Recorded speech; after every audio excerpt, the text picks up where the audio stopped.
Hello and welcome to the Oikos Family Podcast. I'm Sonja Wood. Thank you for joining me. In today's podcast, I would like to share with you a short story from The King's Daughter and Other Short Stories for Girls. I mentioned in the previous podcast of the value that we found and gained from these short stories. Consequently, I narrated the book, and it's got about approximately 40 stories in it, short stories and little poems and so on. But the value of these stories to us was extremely rich and good and wholesome.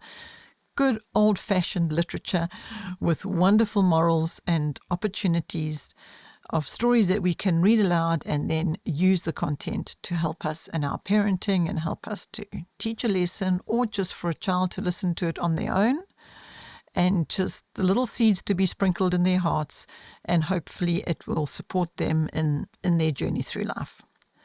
So I'm going to share one of those short stories here in today's podcast, and I hope you enjoy it. And I hope if one of your children is listening to it, or if you think of a friend or somebody that you think it might be supportive to or helpful for, that is the point. I hope it will be helpful and that you will enjoy it. So thank you for joining me and enjoy the story. The Impossible Yesterday. She was a tiny girl, playing by herself in a wide, grassy yard. The older children had gone to school, but she, too young for that, was busying herself with putting in order a playhouse in an arbor, arranging it as nearly as possible as it had been the day before, when she and 2 or 3 little mates had enjoyed such a merry time there. To and fro trudged the tireless feet, patiently the small hands worked, and at last all was complete. Then the young worker looked about her, and slowly a shadow of disappointment crept over the face that had been so eager. Something was lacking. Everything was in the same way, she remembered, but it did not seem the same. She studied it for a minute or two, then walked away and sat down on a sunny doorstep.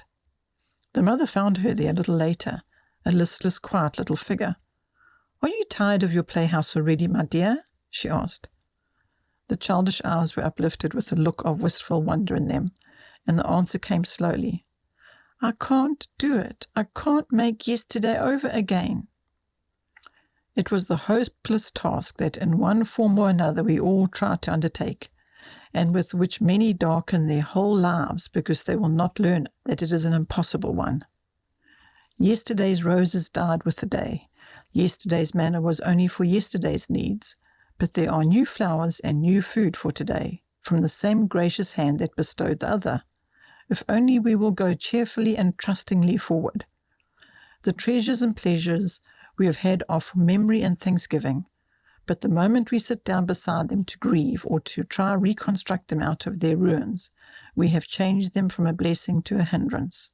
We cannot make yesterday over again.